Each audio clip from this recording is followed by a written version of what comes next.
Welcome back to the show, everybody. We got a lot to talk about today. Today, we're going to go over 89 million XRP being moved today. We're going to talk about, and almost 90 million. We're going to talk about the Bretton Woods reset, which is pretty phenomenal conversation in itself. And we're also going to talk about the Stansberry research. There was an interview done here with Bank to the Future founder Simon Dixon. And then we're going to finish with some comments specifically pointed to what we're talking about here today from the Greg Kidd interview that I did yesterday. And I can't wait for you to hear it. Let's go ahead and get this show going. Here we go. This is Digital Perspectives with Brad Kimes. Subscribe for new content notifications. Now, here's Brad Kimes. Come on in. Welcome back to the show, everybody. You can follow me on Twitter at BackupBradley above at the top of the screen and everything that we're talking about here today. Okay, so a whale sends 89,999,980 XRP to Coinbase as top Bitcoin and Ethereum holders move 500 million in crypto. Wow, that's a lot. That's a lot. Now, look, I've got some good news coming up, and we're going to break it on Monday. We got somebody very special coming on to the show. And again, like I said, before this is over, we're going to take a look at some comments that I believe become the two main things holding XRP back. And we're going to discuss that today before we get out of here. Microsoft partnered with Ripple customer DLocal to expand in emerging markets. Now, this is exciting because we know DLocal is obviously Microsoft teams up with RippleNet. The global fintech giant has joined forces with DLocal, a major cross-border payment provider and merchants in emerging markets, to find its new clients in Nigeria for a start and provide them with localized payment solutions. Now, look, we've commented and we've covered DLocal here and RippleNet and all of the connections. And look, this just keeps getting bigger, ladies and gentlemen. Working with DLocal will help Microsoft customers to make payments with Visa and MasterCard. You've heard of them, right? At much lower fees than previously. So this just keeps getting bigger. And DLocal's payment solutions, by the way, pay-ins, which Microsoft intends to leverage, already works in almost 30 countries globally. All right, so now we move here. I want to grab just a couple comments from this. This is Kristalina Georgieva from the IMF, the managing director, who gives her comments here at the most recent summit that she was at the Greenhouse Summit of 2020. Let's just hear this line and then another little comment at 3 minutes. Listen to this. Taking place as the world struggles to overcome the worst recession since the Great Depression. This year, we expect the global economy to shrink by 4.4%. That's an enormous number. And it could have been much worse in the absence of the extraordinary and synchronized actions taken to date. Governments have deployed around $12 trillion in fiscal measures, and major central banks have expanded balance sheets by $7.5 trillion. Let me give you the layman breakdown on that. The balance sheets are way too big and bloated for the central banks. When I say to you that they need it more than we want it, and I know that we want it pretty bad, this is how bad they need it. And this is how it gets pitched, right? They don't come out and tell you, the sky is falling and create some alarmist wave reaction out of people, because they know if they do come out and tell you the truth, that's exactly what it would create. But the truth is, I believe personally, and I'm not trying to sell a used car here, that this is a perfect example of we're all in this together and we all need a way out. That way out, in large part, becomes digital assets, and specifically, I believe, XRP, and the use in payments and clearing and settlement, and driving value and utility into a new form of money. Then you can begin to start to move the debt over off of the fiat currency that it's currently on. So let's keep this going, because at 3 minutes, she does get a little further into the narrative here. Let me just let this jump from here. Here we go. The impact they may have on businesses and consumers can deliver rapid emission reductions without major negative impacts on output or on employment. To win the fight against climate change, remember, while they're talking about the fight against climate change in the financial sector here, is the answer is Ripple Software, XRP, and the Ledger. They have pitched, over and over and over that they have such a small carbon footprint, especially when you compare it to Bitcoin or other assets out here on the market. And this is huge for the narrative of trying to move everything over from the traditional payment rails to the new financial payment rails, and using things like green energy and things of that nature and low carbon footprint and carbon zero by 2050, I believe is the goal here. We also must harness the firepower of the financial sector, and this means we need policies that nurture sustainable finance and mobilize funds for green investments.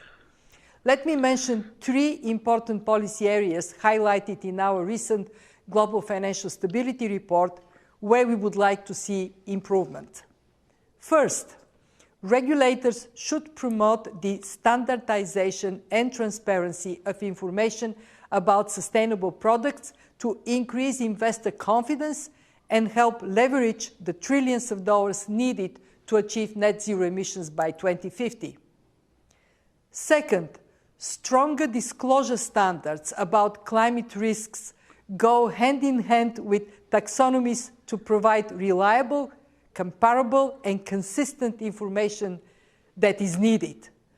To fully price in climate risk, investors need more than voluntary reporting. Third, international cooperation is needed to ensure consistency and avoid fragmentation of sustainable asset markets. And there you have it right there. Let me tell you something. There's no mistake to me while we're talking about a new Bretton Woods moment, a Bretton Woods reset. There's no mistake to me why the IMF is selling that agenda or that narrative. There's no mistake to me why the World Economic Forum is selling the narrative of a great reset. How is it that these entities just happen to be selling the same thing? There's no mistake. The question here, I don't believe, is whether or not we all understand this. I think we all understand this to a great level of detail. But there are 2 main things holding all of this back. Now, just to further build this narrative really quickly here in a couple areas, I want to take you to this from Stansberry Research, where we hear Simon Dixon, who is a crypto analyst and very well respected in the crypto space here, talk about what he sees with the crossing up of digital assets and CBDCs, digital dollars, and cryptos in general, by the way, and how he sees that playing going into the future. We start right here. Let's listen to this clip of Daniela, and I can't remember her last name, who lays this out from Stansberry Research. Listen to this opening right here. Tends to happen is certain news items seep through the cracks here. And one of them is regarding the IMF back in October saying that we might see a return to some sort of Bretton Woods. That was the call from their managing director. We're leaning towards a central bank digital currency world. I first created a video in 2016 saying that central bank digital currencies would be used as a new mechanism to bail out bankrupt banks, and central banks would wage war on banks. And so the IMF recently made an announcement, and I created some commentary going through trying to translate what the IMF is saying into everyday language so people could understand it. But the IMF is calling for Bretton Woods 2, and it totally got drowned in the election and pandemic, as you said in the intro, because it's a really, really significant event. And that is that the IMF is a very socialist organization that has tried on several occasions since 1944 to inflict a global currency on the world, since John Maynard Keynes tried to introduce the Bancor, and we ended up with the US dollar debt-backed standard instead. By the way, we also ended up with the IMF at that same Bretton Woods meeting at 44. The IMF is getting ready now that all central bank balance sheets are completely out of control. Governments are entering to, well, globally, we're in $250 trillion of global debt. I think that the next stage after this election, after this health crisis, is banks' balance sheets being exposed for what they actually are. So the IMF is the perfect type of organization that would like to be involved in negotiating a new monetary system. And I'm going to stop it right there. And yeah, they would like to be in a new monetary system. And like he said, for the banks to be exposed because they finally show their balance sheets to show how overexposed they actually are.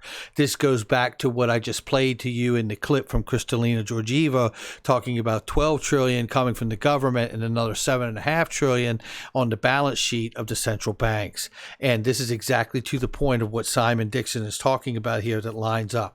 But there's two key components, I believe, that are keeping all of this from going down. Whether you see this something of the IMF's pursuit, or whether I believe you see this in general from cryptocurrency implementation or digital assets or CBDCs, digital dollars, whatever you want to talk about, whatever particular angle, or just digital assets as a whole. Two big things, I believe, holding it back now. Let's go now to a specific clip here at 35 minutes, 59 seconds here between Greg Kidd and myself. And again, shout out to him. He was remarkable. His insights, his perspectives, he was so down to earth. And I felt like we just had a really, really great conversation. And I hope he felt the same way. But I want to play for you now this last few minutes here, and it's going to be about 5 minutes or so. So just stay with this because this is going to give you the last two. We'll make a few comments and we'll get out of here. But these, I believe, are the two major pieces that are log jamming where we're at, and not just in the United States, globally. Globally. Okay, here we go. I couldn't agree more. I mean, the great revolution of crypto was the creation of something that we hadn't really imagined before, which is a form of money that isn't backed by a corporation or a country. And like that concept, and that's something that you could hold without having to ask permission. Like that's a huge innovation, is not having to ask permission to hold. Now, the part that I'm interested in is how do you do all that and make it compliant? Because we do still live in a world of law. There are guys with guns and badges, and so I got to drag the chain on that type thing to like make this thing compliant and practical in today's world. It wasn't even a question of could before, but now we could. Now it's a question of should, and I'm trying to make sure we win the battle of should, because people aren't so afraid that the innovation is just too scary, right? So that's the challenge. Technologically, we've definitely proved it can be done. Now we just have to figure out how to make it to be done in a way that doesn't scare the daylights out of corporations and governments. I'm okay for them to be a little scared, but I don't want them to be so scared that we don't get the benefits of the innovation that we now have like created for ourselves. Yeah, I agree with you. And I think, that leads us to like the final thing here to talk about, which is SBI, an investor in Ripple and R3. And they have just recently come out and said that we were going to be testing XRP in the FX market of $6.6 trillion a day. Now, look, I can tell you I've already read this for days ago, right? But I mean, the reality is every time I say it again, I get excited because I understand this was the intended use of XRP to be a bridge currency, to act as an intermediary exchange here. And they're getting ready to test this in the FX market against all the money, as Ripple likes to say. And the interesting thing here is that, leaning back to our points here earlier, is that if it's not seen as money, it doesn't matter if you're in Japan or Liechtenstein or the US or somewhere else, you got a capital gains issue, and it doesn't benefit to use this as a bridge currency if I got to pay capital gains on it at the end of the year. Boom. It doesn't work if it's a commodity. It certainly doesn't work as a security. It's money or it's bust. That's the point. That's number one. It's got to be money in order for this to work. And I'm not just talking about in the United States. I'm talking about throughout the world. If this asset is going to be used for its intended use and what it was truly designed to do, it has to be money. Absolutely. I mean, that has been, that capital gains thing has just been the real, blank breaker, right? And now this is a person who holds 1 billion XRP, not pushing back and saying, oh no, Brad, that's not it. Oh no, I think it's this. I think it's that. No, he is in complete agreement. Absolutely. The capital gains is the real issue here. And if that's the real issue, we're not done, because keep listening. So if you got it, like moving it around results in capital gains and capital losses, it's a nightmare. And so that is the huge challenge, is to stop getting XRP treated as a commodity where the fluctuations mean you're constantly reporting gains and losses that you haven't really realized. I had that problem with we have one of my company's issues the debit card, and you can spend crypto, but every single transaction you do is treated as a capital gain or a capital loss for buying a cup of coffee. It just doesn't make sense. But that's the world we currently live in until they make that leap and think of crypto not as a commodity, but as money. So, okay, and as a follow-up to that, because believe me, I am there. I have been pushing this idea, to the audience for a long time, that it doesn't work really in the manner that it's intended to unless it's a currency. So then it comes down to that nasty little thing that nobody likes to talk about, and the reason that everybody originally got into crypto is to avoid taxes.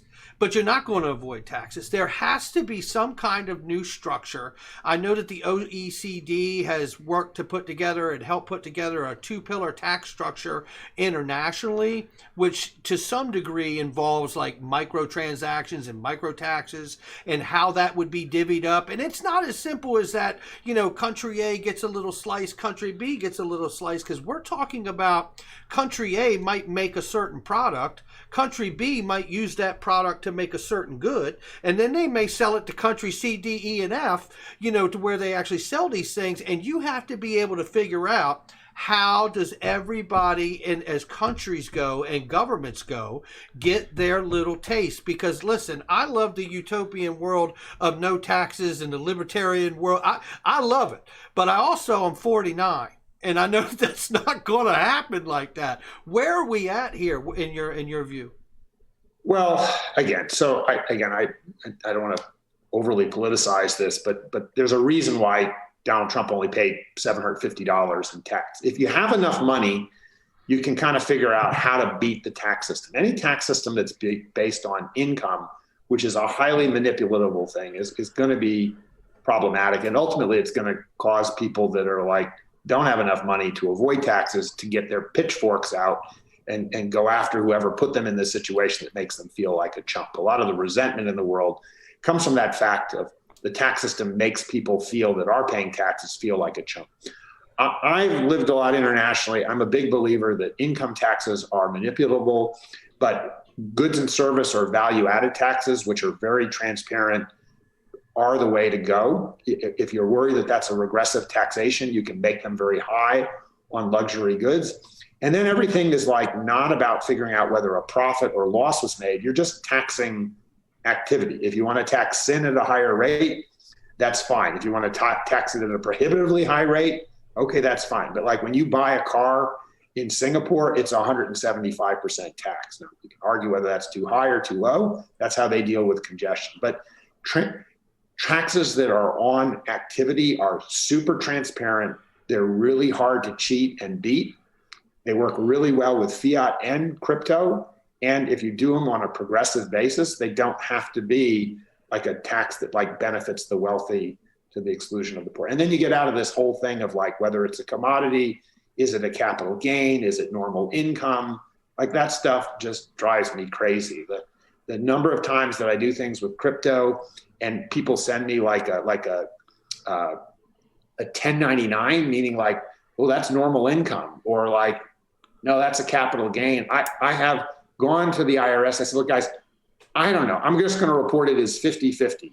If you guys want to beat the hell out of me, like, fine, but I can't figure it out. You can't figure it out. So all I'm going to do is I'm going to pay 50% of my gains as like income and 50% as like capital gains. And then you tell me, how I was wrong. But unless you move to something that's more transparent, you're going to continue to have this thing, which it just feels like you're a chump for paying taxes. And I don't want to be in that role. I'm okay I'm not that libertarian. I'm happy to pay taxes. I just don't want to feel like a chump for doing it. Yeah, no, I think you make a great point, and I feel the same way. It's like, if you want to fair use me for the things that I do, like you described,